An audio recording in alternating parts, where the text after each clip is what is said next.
Live. I am what you need. You watching my channel. Hope you guys like what you're seeing. If you like what you're seeing, don't forget you can like, share, subscribe, and you can also donate via PayPal. The link is in the description. All praise be to the Most High God. The Most High God always comes first. The Most High God is the one who I serve and will continue to serve for the rest of my days on this planet. So all praise be to him.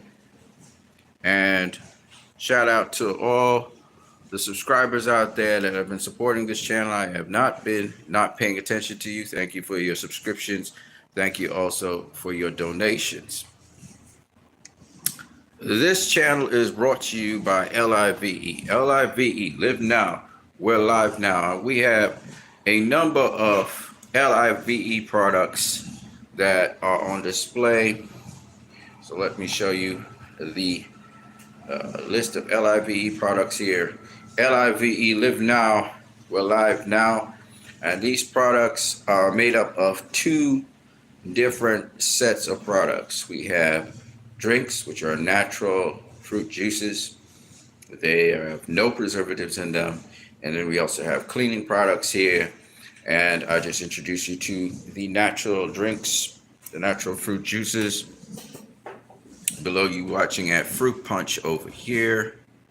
This is grapefruit, that is sorrel, and across here we have lime, we have orange juice, and we also have Morbi. And if you live in the Trinidad and Tobago area, you can order these products. Then we have the next line of products, which is the cleaning products, LIVE cleaning products. And as you can see there, we have disinfectant, dishwashing liquid. We have fabric, liquid fabric detergent, and then we also have fabric softener. LIVE, live now. We're live now. All right, we're going to talk a little bit of boxing. Today, we're talking really mostly about upcoming fights like I did. I think it was a couple days ago, but we're going to go into more detail about the upcoming fight that is happening this weekend. Regis Prograis versus Jack Catterall. That's going to be a good fight, and that is coming up this weekend, October 26th. I believe it is going to be on DAZN as well, the DAZN network. So I'm looking forward to that fight.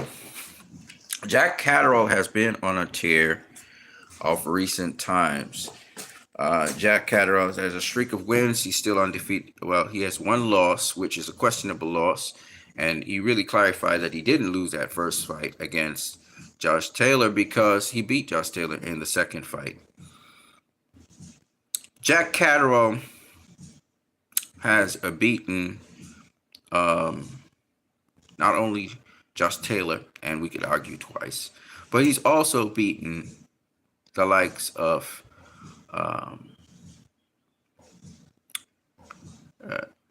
the former lightweight WBA and WBC champion. I'm trying to remember his name now, from Venezuela. Very good, competent fighter as well. So Jack Catterall now, he's going to be taking on another test, which is going to be against Regis Prograis, former WBC, former WBA champion. And we'll see how that pans out. Regis Prograis coming off a loss to Devin Haney, but Prograis also having been on a tear with a number of successful wins since his loss to Josh Taylor. So we'll see how Prograis does against Jack Catterall. Both guys being southpaws, Jack Catterall having just come off of beating another southpaw, Regis Prograis, has history of fighting southpaws and beating them as well. So this will be an interesting fight. One guy's coming off of wins. One guy's coming off a loss. Of course, this fight's going to be UK, so it's going to be in Jack Catterall's backyard. Regis Prograis crossing the seas to take on Jack Catterall. So this is an interesting fight in so many different ways. Jack Catterall is more of a boxer. He can punch a little bit. He doesn't have a whole set of knockouts, but he got good punching power because he put down Josh Taylor. I believe in each fight he put down Josh Taylor. He's put down fighters He just never finished them. So I'm very interested in this fight for sure. You guys can tell me what you think in terms of predictions of who you think would win this fight and why. I favor Jack Catterall because not only he's coming off with this great momentum, but he also has the skill set and the execution of that skill set to win this fight. So I do favor him over Regis Prograis. But as you know, in boxing, styles make fights, and anything can happen in boxing. And when I was saying that, Tim Tszyu, if he gets past, um,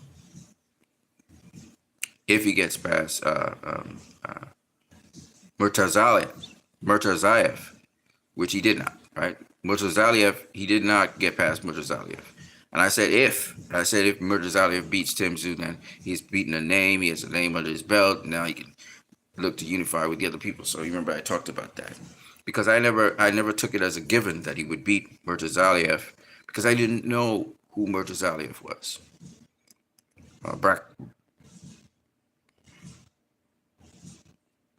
So similarly, I'm saying if Jack Catterall can get past Regis Prograis, because it's not a guarantee that you get past Regis Prograis. Regis Prograis has, he has game-changing power. If Regis catches you with that straight left, he's gonna do damage. So that's the question we have to see if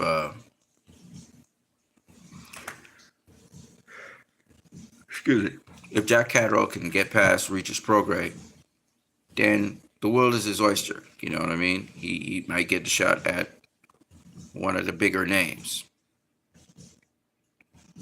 So we have to see first how this fight will play out. Regis Prograis beats Jack Catterall, then he's back in the runnings for a championship fight, and he can make his he said he would like to have a third championship, so he can be in the runnings for a third championship. So that's what we're looking at. So who knows what will happen? But October 26th, I'm going to favor Jack Catterall over Regis Prograis. So my favorite will be Jack Catterall. And we'll see how that goes.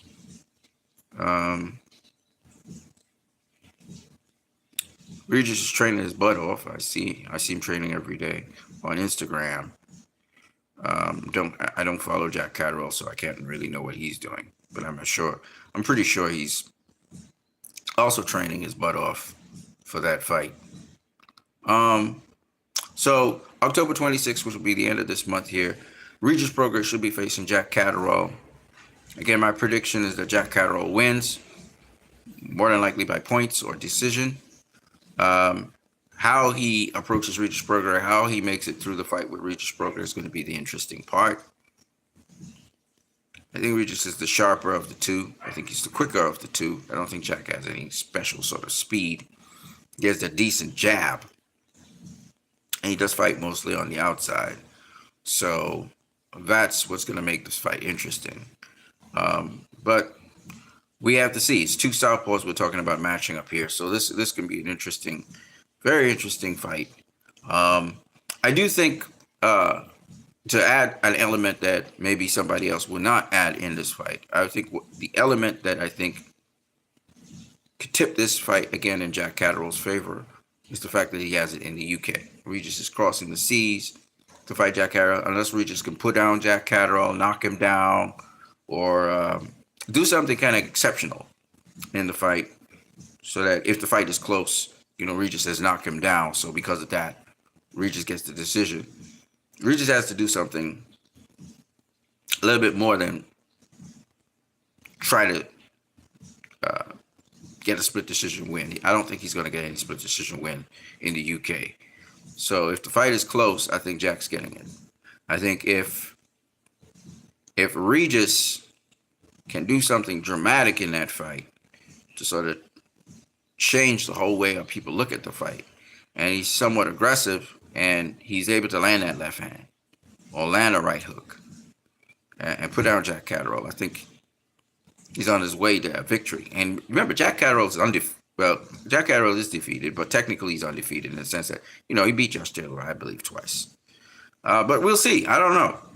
We'll see how this fight goes. If Regis going to be the underdog in this fight for sure.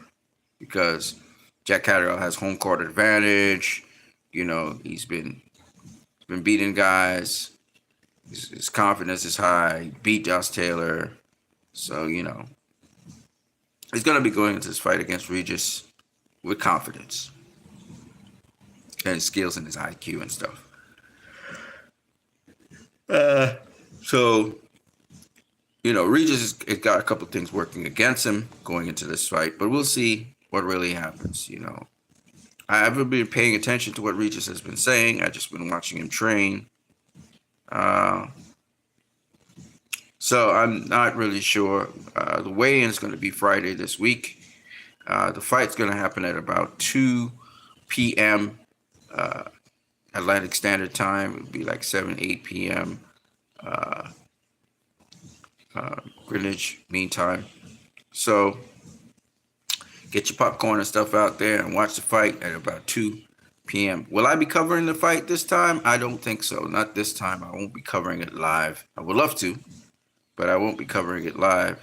I have to, I still have some funds and monies to put together first before we could do something like that. Don't forget to smash the like button, people. So this is going to be a good upcoming fight this weekend.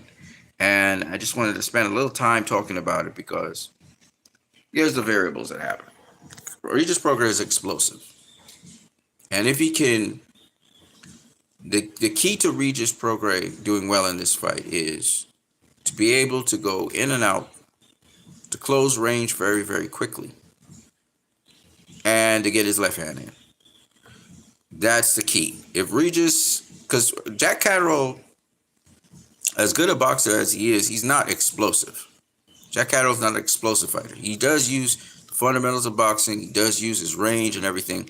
But the one thing that Regis may have over him is explosiveness. Setting him up to cut the distance to get him. And again, you have to set traps for Jack Catterall. And Catterall will see some of the traps, but I'm just saying. Catterall likes to stay behind his jab and then use his left hand after that to supplement. So Regis has to try and make the fight physical. He has to try and close the distance. He has to try and fight Catterall more on the inside. And he has to pressure Jack Catterall around the ring. And again, Jack Catterall has power. So it's not like, Jack has put down a number of fighters. He's dropped a number of fighters. So you can't just say you're going to power drive into Jack Catterall, take punches like that, right? But if Regis is smart enough and aggressive enough, and because he's so explosive, he might be able to cut down that distance. I might catch Jack Catterall with something as he's cutting down the distance. But we'll see. I don't know. Regis does have more power than Josh Taylor. That is for sure. So it could be an interesting fight. Now, if Jax has to back up Regis, that's a different story. That's a different kind of fight. So we have to see what it is we're going to be looking at when it comes fight night. That's why I say, while I favor Jack to win this fight, it's not a give me. It depends on what kind of game plan Regis Prograis goes in the fight with, and what he's trying to implement, and whether Jack Catterall can neutralize that, take it away from him, and then do his thing. So we have a bunch of other upcoming fights. We have Robert Conceicao versus O'Shaquie Foster. And that's going to be November the 2nd. That's next month. So the WBC Super Featherweight Championship, it's a rematch. And that is going to be a good fight. Definitely going to be a good fight. But the thing about it is that Foster boxed the ears off of Robert Conceicao, and he lost the fight somehow, some way.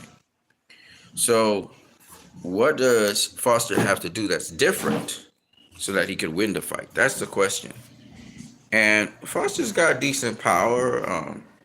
We've seen him get a guy out of there last minute, and maybe he needs to assert himself a little bit more, not just fight off the back foot, but fight on the front foot as well. Push Conceicao back, and you know, manhandle him a little bit on the inside as well. So he has to be a little bit more rough with Conceicao, so you can dictate the pace, push him back, clearly show that the judges that he's in charge, like clearly, like make Conceicao not even throw. Conceicao was throwing all night long, even though he was missing and stuff. But Osaki also needs to control the pace of the fight, and he also needs to control the activity of Conceicao, and he'll take the fight. So that's an interesting fight. But to really make a clear demarcation, to really separate yourself from the other fighter, to make it a clear distinction that you're winning the fight and that you're in control of the fight, I think that's what he'll have to do. Make it much more clearer. So we'll see if he can pull that off and make that happen. Because that's what's needed for him to get a clear victory over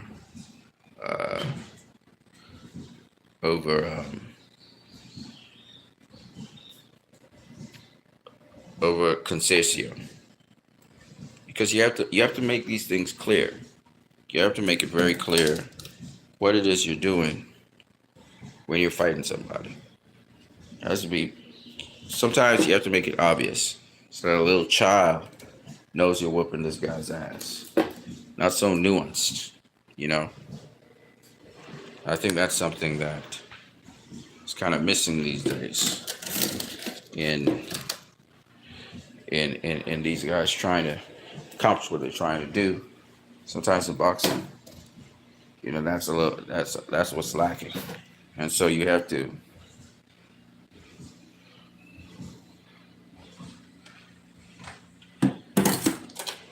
assert yourself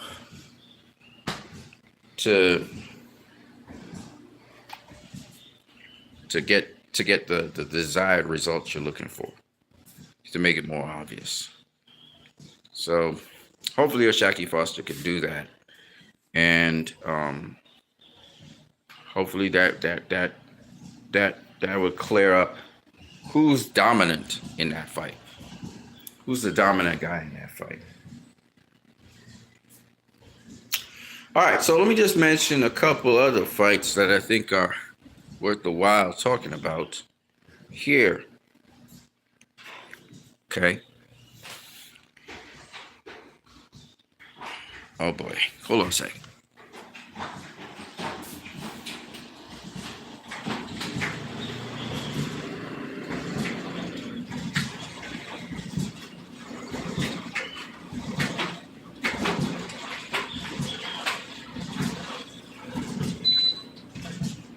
Okay. So this fight, I'm actually looking forward to seeing how. It's not a championship fight. So the Conceicao Osaki Foster rematch is going to be a championship fight. But the fight that I'm about to mention, it's not a championship fight, but still it's a fight that intrigues me because of how the performance of one of the fighters against a known top tier fighter. Keyshawn Davis, who fights at 135, if I'm not mistaken, is going to be facing Gustavo Lemos. Gustavo Lemos, his last fight was against Richardson Hitchens at 140. Moved up from 135 to 140. Now, I don't know if Keyshawn Davis will be fighting Gustavo Lemos at 140 or 135. If Gustavo Lemos is fighting Keyshawn Davis at 135, that's not a good thing because Gustavo Lemos just moved up to 140. And if Keyshawn Davis is going to face Gustavo Lemos, he should fight him at 140, not 135. Because you're going to dehydrate Gustavo Lemos. You're not going to get the same kind of output from him that you need if he was to fight him at 140. So I'm wondering if Keyshawn Davis is fighting Gustavo Lemos at 140, 135. The weight does matter in this case. Because to get the best output from Gustavo Lemos, relentless pressure, unorthodox kind of leading with you lead with either hand, walk you down, throw a lot of punches. For that to happen, it's got to be at 140. So if this is happening at 135, then it's not fair to Gustavo Lemos, in my opinion. Um, but it's an intriguing fight because Gustavo Lemos did very, very well against Richardson Hitchens. Some people argue he upset Richardson Hitchens and beat him. Keyshawn Davis versus Gustavo Lemos is going to be a little bit different because Keyshawn Davis has some oomph in his punches, and he can catch you with something as you're coming in. So I'm very interested in this fight to see what the outcome of it will be. Don't forget to smash the like button, people. If you're watching this stuff, smash the like button. So I think this is an intriguing fight. It's going to come out November the 8th. So the 8th of November, look out for it. Conceicao versus Sasaki Foster is the Saturday, which is November the 2nd. And then the Friday, I believe this is a Friday night fight. Keyshawn Davis is going to be facing Gustavo Lemos. That's a good fight. Tonya says, have you ever been caught stealing? Bro, I don't do them things. So you're talking to a totally different guy. I don't talk about that stuff. Jaron Ennis versus Karen Chikadzian. We've seen him face Chikadzian before. This time Chikadzian gets the opportunity to face for the IBF Welterweight Championship. And that's going to be I believe it's this Saturday, November the 9th. So that's a good fight. Looking forward to it. Karen gave Jaron a lot of problems the first time they faced each other. Don't forget to smash the like button, people. So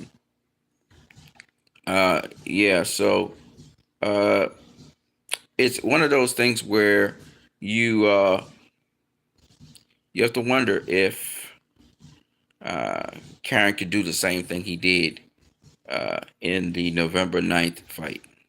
You know what I mean? So that's the question. We'll see if that is possible and if he is able to duplicate that. And I would say that it wasn't by chance. Of course, Jerome could make the possible adjustments for him, using excessive use of the ring to cut off the ring, blah, blah, blah, blah. So we have to see. You know what I mean? Antonio says, hope to see you cleaning off them streets one day, bro. First of all, I'm not your bro. And I don't know what you're talking about. Y'all come with some real stupid shit when y'all talk on here. I mean, if you want to troll. But please come up here and talk boxing. Otherwise, I'm just gonna, you know what? We'll sort this out one time.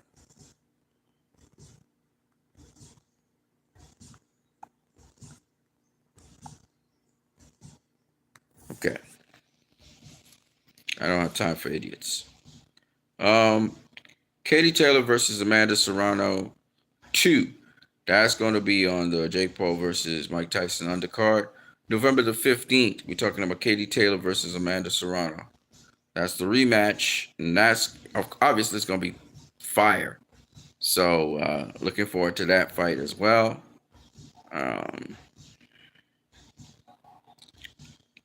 The next day, the Sunday, November the 16th, we actually have a really good card.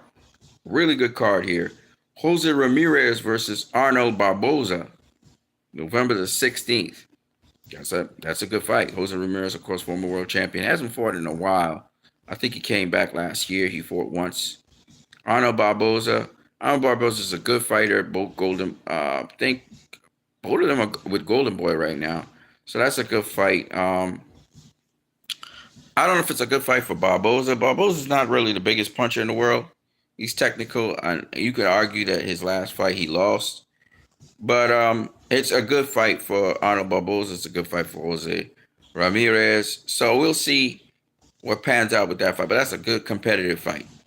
And then you got William Zepeda versus Tevin Farmer. Now, Tevin Farmer, he fought, what's the kid's name? From Robert Garcia's gym. He fought that guy. The guy outworked him, but Tevin was a more accurate puncher. And of course, Tevin moving up to lightweight. So William Zepeda is a guy that throws a lot of punches. Tevin Farmer's, defensive fighter, but he's accurate. Um, I'm guessing Golden Boy wants this so that they could set up a win for William Zepeda based off of activity as usual. Um, but there's a lot of nuance to boxing. Um, so the guy that fought Tevin Farmer was a good boxer. He wasn't just a puncher. He wasn't just a pressure fighter. William Zepeda is a volume pressure fighter. A lot of activity. Tevin's going to thrive well with that. So Tevin actually has a chance, even though he's old and he's a veteran. He has a chance to win that fight. Will he win the fight is another story. But if he could counter Williams successfully and make him think before launching his offense, make him hesitate a bit. He could have him, follow him around the ring, but not throwing much. See, the key here is to catch William Zepeda in points and in pockets where he doesn't expect to get hit. Power is not just about, again, timing's more important than power and speed. So it's when you catch a guy within his punch combinations, it can throw him off. It could make him hesitate because he's keep on getting tagged. So it's all about timing, But I don't know if Tevin Farmer could do that. This is a fight. I don't know how you guys predict it, but this is a fight where William Zepeda might come out on top because of his volume punching. But we'll have to see. With Jose Ramirez versus Arnold Barboza, I can't really call that fight. Katie Taylor versus Amanda Serrano. I mean, Kelly Taylor's been in some tough fights. She got some decisions she probably shouldn't have gotten. But other than that, I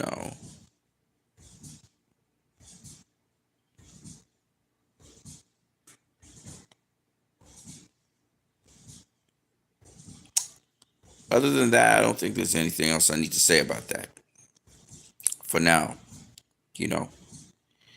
Then, same card. Oscar Duarte versus Kenneth Sims Jr. For those of you who don't know who Kenneth Sims Jr. is, good fighter. He's now coming out into the prominence. Very good boxer. Can bang. He can do it all.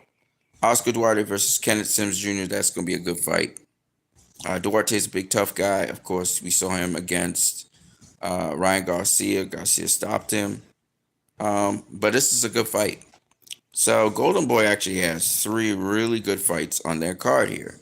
They're not the biggest blockbusters, but they are well matched. Jose Ramirez versus Ana Barboza, that's a good fight. William Zepeda versus Tevin Farmer, that's a good fight. Oscar Duarte versus Kenneth Sims Jr., those are all 3 very good fights. Good fights for Golden Boy fighters. You're talking about Barboza, Ramirez, Zepeda, and Duarte are all Golden Boy fighters. So those are some good fights.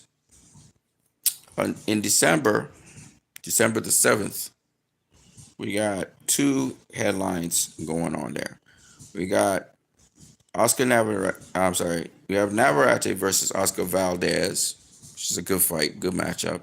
That's a rematch. Remember, Oscar Valdez did fight Emmanuel Navarrete before, so they're coming back to face each other again. And then Liam Parrow, that same day, Liam Parrow is facing Richardson Hitchens. Again, very good fight. And this is for the IBF super lightweight title. So we'll see how that shapes up. You know what I mean? But that's a good fight. This is not such a good fight, but anyway, I'm going to mention it. Tank versus Lamont Roche. December the 14th, which is a week after, for the WBA lightweight title. The problem with this, of course, is that Gervonta Tank Davis is going to be fighting a lightweight, not a super featherweight. And it don't matter. He just wanted to demolish Lamont Roche. Now, they fought in the amateurs, but the pros is nothing like the amateurs. You know what I mean?